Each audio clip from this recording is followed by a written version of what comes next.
I met Rachel on a hiking trip 2 summers ago.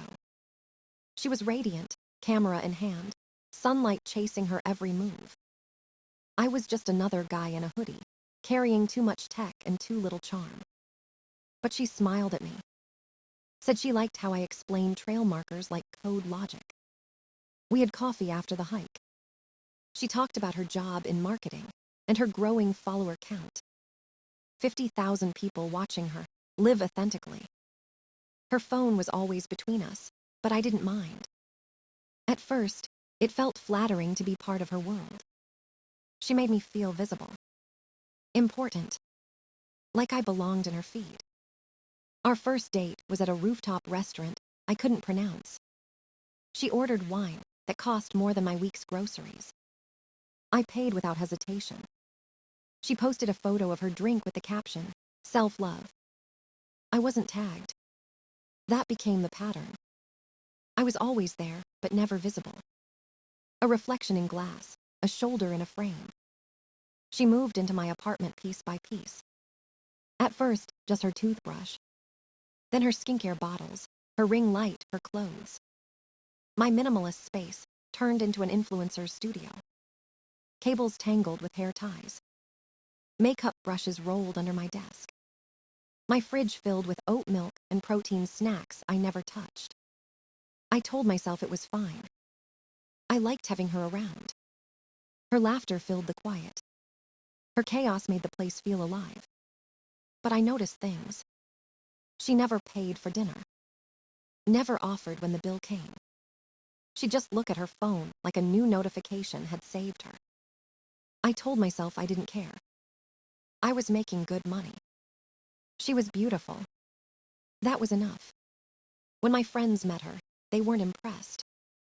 My best friend, Daniel, said she looked at people like they were props. He was right. She treated waiters like servants, baristas like annoyances.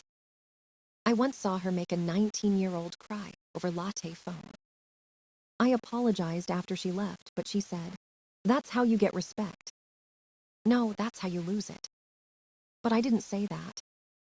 I kept quiet. Love makes you polite. It makes you blind. She called my keyboard hobby childish. Said I should spend money on experiences. Meaning her trips. Meaning her content. When I gamed with friends, she'd roll her eyes. Are you 12? When she wanted a photo, I had to drop everything. Retake, adjust light, smile more naturally. I became her unpaid photographer. She called it partnership. I called it silence. But I stayed. Because every time she kissed me after a perfect shot, I forgot the rest. Because sometimes, you don't realize you're disappearing until someone claps for the version of you they created. And you start clapping too. Her birthday came in March, and she planned it for weeks. Pinterest boards, color themes, signature cocktails. It wasn't a party. It was a photo shoot with witnesses. She called it a celebration of growth. I called it a budget collapse. She picked the venue, a rooftop bar downtown. I paid the deposit. Then the decorations, the cake, the photographer. $10,000 vanished like air. She said, "You're investing in memories." But they weren't ours. They were hers, edited, filtered, captioned. The night arrived. She looked stunning in gold.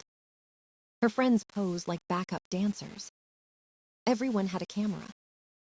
I stayed near the railing, watching the skyline. Daniel joined me, beer in hand, shaking his head. "She's filming everything," he said. "She's not celebrating, she's producing." He was right. Every laugh was staged. Every hug rehearsed. She changed outfits twice before the cake even arrived.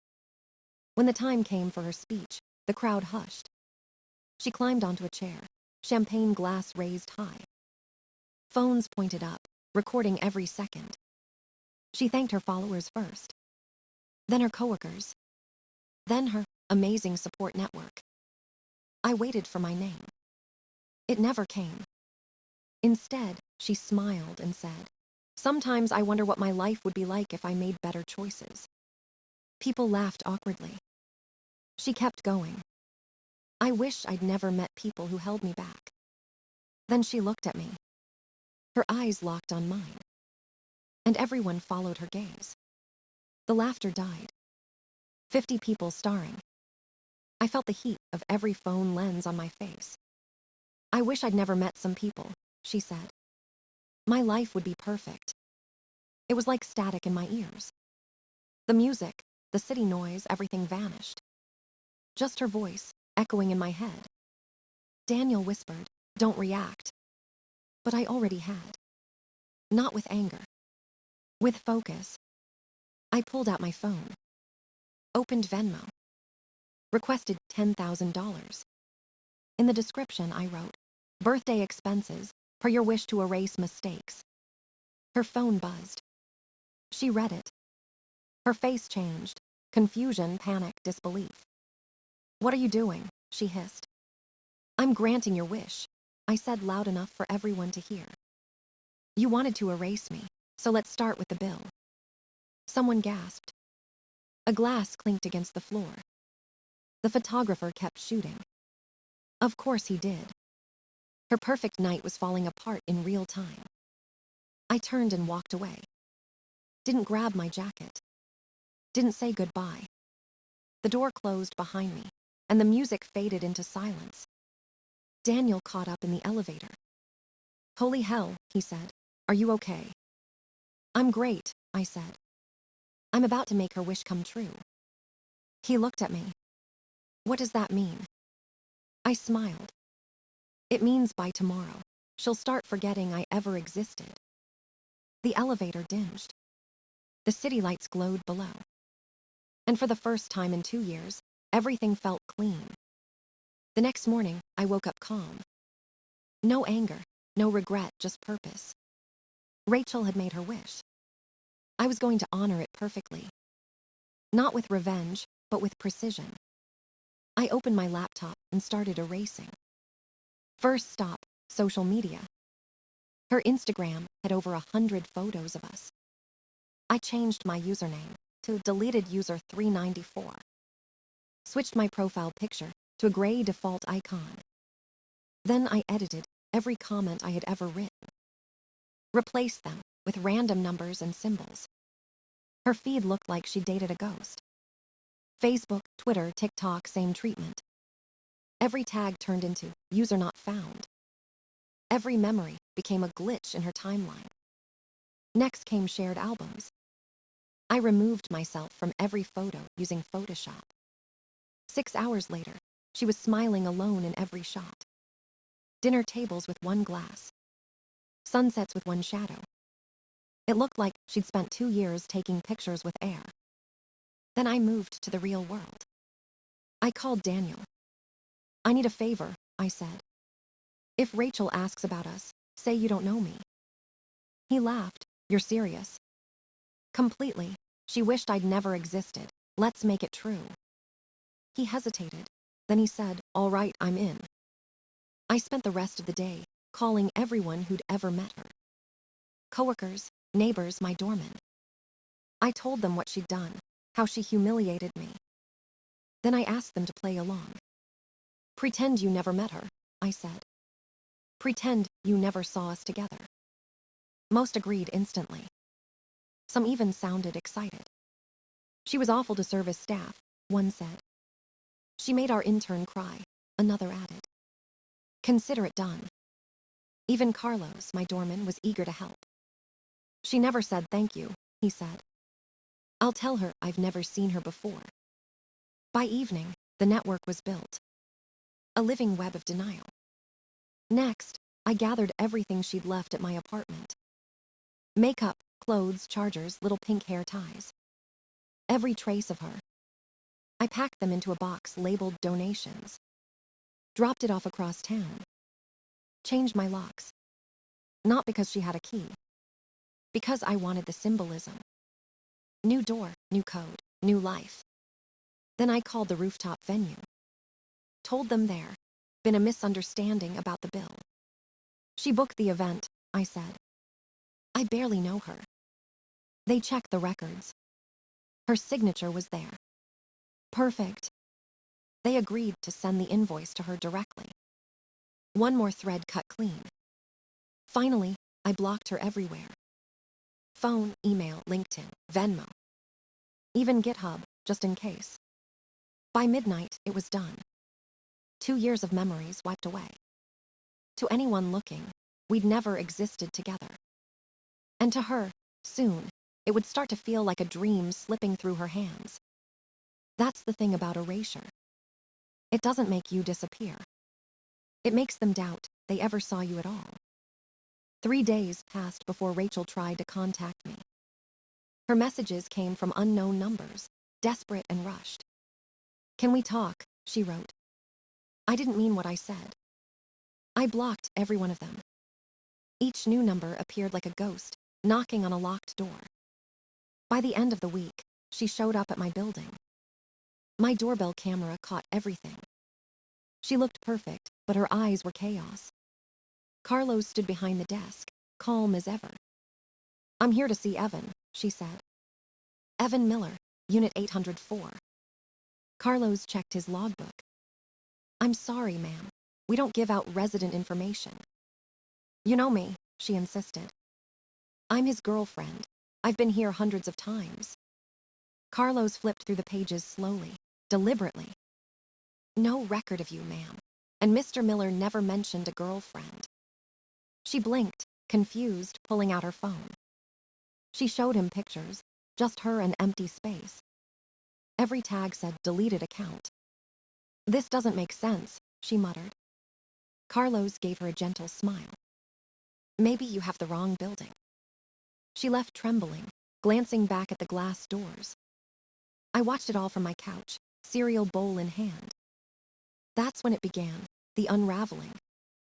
She started calling my friends. Each conversation went the same. "Evan's ignoring me," she'd say. "Who's Evan?" they'd reply. Daniel played his part flawlessly. "I met you once at a party," he said. "But Evan doesn't date. Are you sure you have the right person?" She shouted, cried, then hung up. Within a week, she was calling my coworkers. They all denied knowing her. One even told her I was married. Her posts on Instagram turned frantic. "Has anyone ever felt like their memories got deleted?"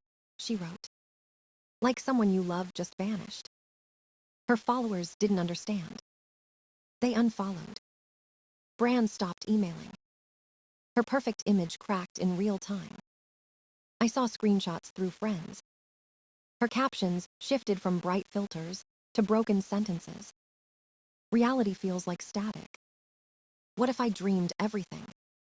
She began losing sleep, losing friends, losing control. The venue finally sent her the bill. Over $5,000. She called them screaming, demanding they charge me instead. The manager told her politely that I'd already denied knowing her. "We even have his call recorded," he said. Her response was to threaten lawsuits, but no one took her seriously. 2 weeks later, her follower count dropped below 30,000. Her brand was collapsing. People followed influencers for perfection, not paranoia. She posted videos crying, claiming she was being gaslighted. No one believed her. Every trace of me online had become an error message. To the world, she was spiraling over an imaginary man. And I just watched it happen quietly. No words, no gloating, just silence. Because sometimes silence is the loudest form of revenge. By the 3rd week, Rachel was unraveling completely. She started showing up at my office downtown. I worked remotely, but she somehow found the address.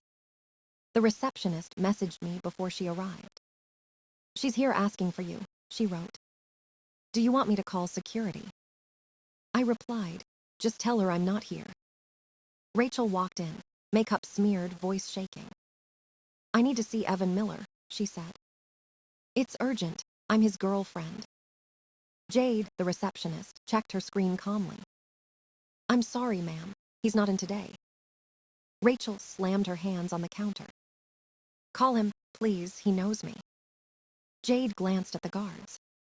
2 men stepped closer. "Ma'am, please lower your voice. She pulled out her phone, scrolling frantically. Photos, memories, captions. But all of them showed her alone. Deleted accounts, empty chairs, blank tags. This can't be real, she whispered. The guards escorted her outside.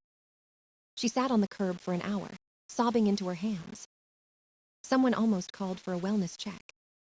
That night, a new message appeared from a fake account.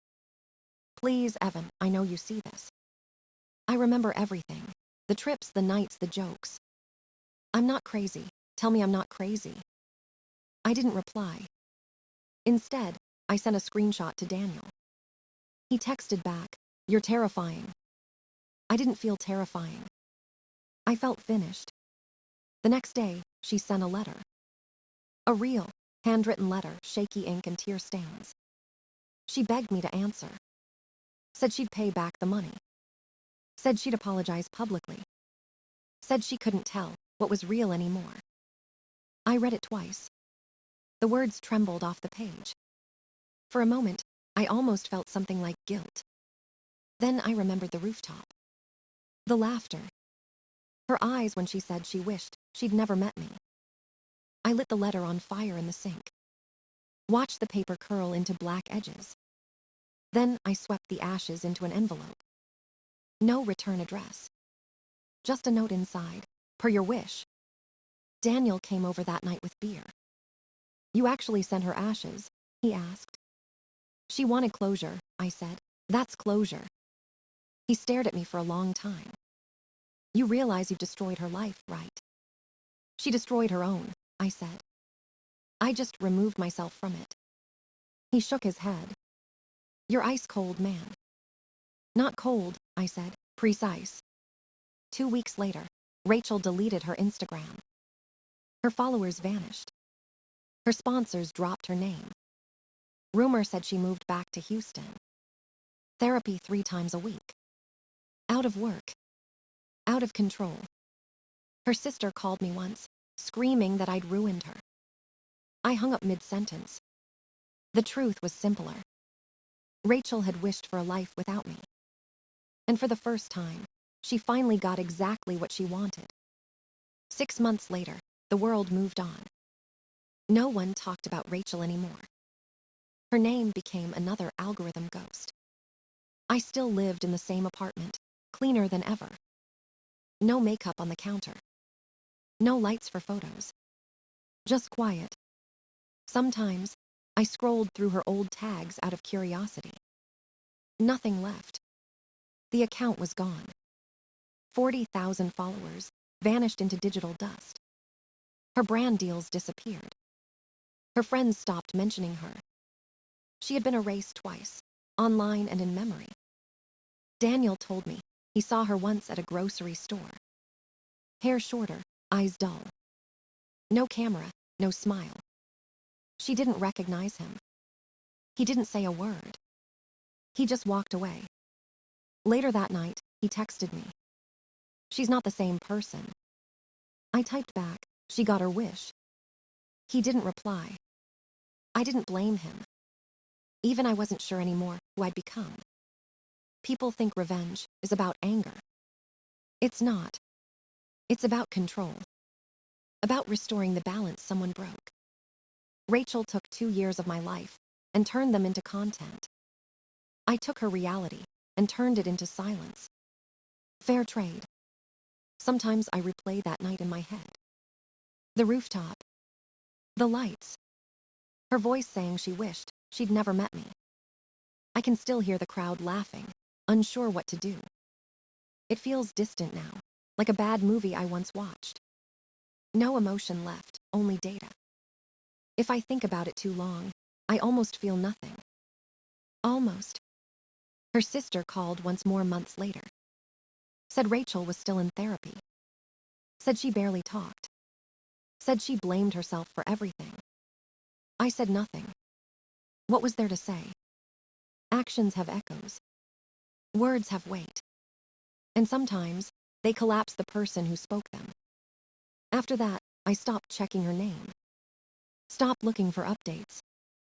The silence felt better. Cleaner. like a perfectly written line of code, with no errors left. Daniel still calls me the genie. Says I granted the most brutal wish he's ever seen. I tell him it wasn't brutality. It was logic. Rachel wanted a life where I never existed. Now she has it. And I have peace. Not happiness, not pride. Just peace. The kind that comes when a system resets itself. Sometimes at night, I think about the fire in the sink. The ashes, the letter, the wish. It's strange how a few words can erase a lifetime. She said she wished she'd never met me. And I made sure she never did. I don't dream about her anymore. Her face fades a little more each year. No gold dress, no rooftop lights. Just static where her voice used to be. People ask why I'm single. I tell them I like peace. They think it's a joke. It's not. Peace is addictive once you've seen chaos up close. Sometimes I pass a cafe we used to visit. They've repainted the walls, changed the name. No trace of us left. Exactly how it should be. I kept one thing though. The photo from her birthday, blurred and broken. Everyone's smiling except me. I keep it on a flash drive, encrypted, hidden. A reminder of how easily love turns into data. I never open it. I just like knowing it exists. Proof that once before the wish, we were real. But only once. Because now, in every version of her life, I'm gone. And in every version of mine, she's just a deleted file. Some people say time heals everything. I don't think so. Sometimes, time just learns to live without you.